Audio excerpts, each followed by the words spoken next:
diciptakan dan energi tidak dapat dimusnahkan, tapi energi bisa diubah ke bentuk lain. Contohnya panas. Panas adalah salah satu bentuk energi dan bisa diubah menjadi energi lain, yaitu gerak. Itu yang terjadi pada mesin uap. Mesin uap mengubah panas jadi gerak.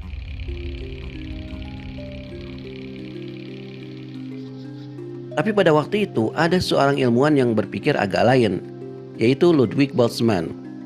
Boltzmann berpikir tidak mungkin panas begitu saja berubah menjadi gerak, karena gerak hanya bisa dihasilkan dari gerak lainnya.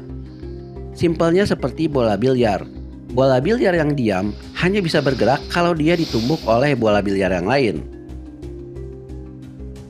Maka Boltzmann pun mengembangkan sebuah teori yang disebut teori kinetik gas, bahwa gas atau udara pada dasarnya adalah kumpulan partikel-partikel kecil yang tak terlihat, dan partikel-partikel ini bergerak secara acak, menumbuk ke sana kemari seperti bola biliar.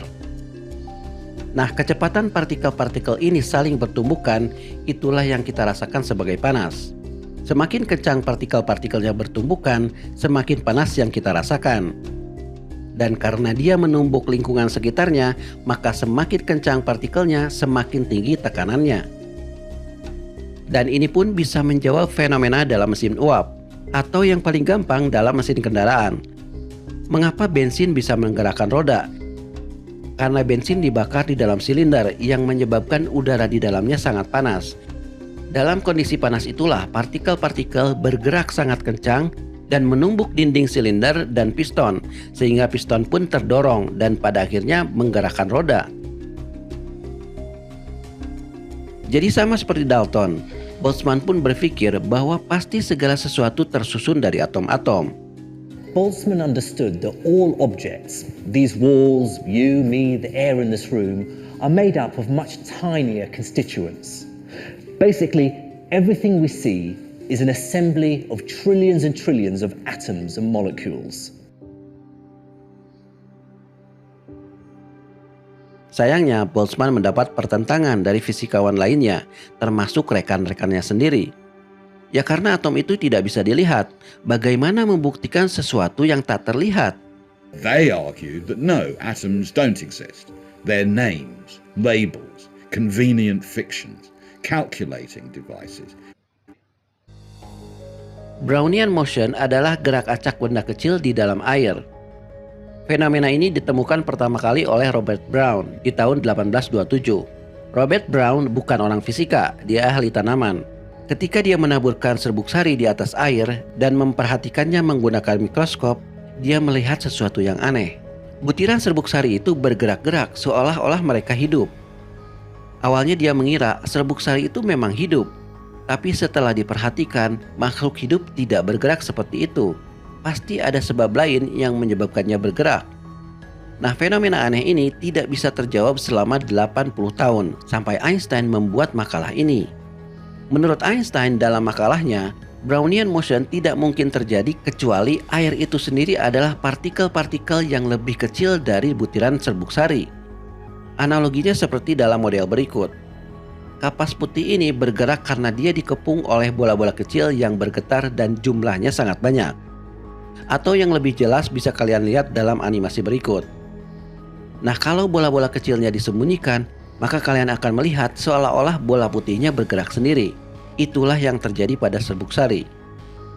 Jadi pada dasarnya Einstein menggunakan teori kinetiknya Boltzmann untuk memecahkan fenomena Brownian motion, sekaligus membuktikan bahwa atom atau molekul itu memang ada.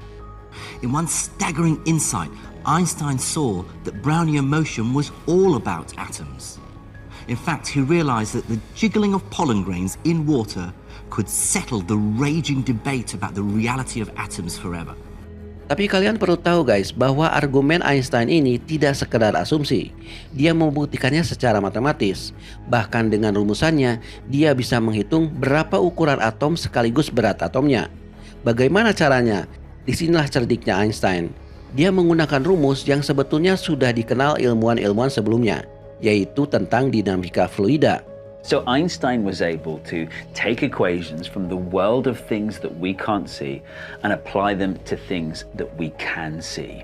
Dengan menghitung kekentalan air, temperatur, termasuk seberapa jauh serbuk sarinya bergerak, dia bisa menghitung berapa ukuran dan berat molekul air.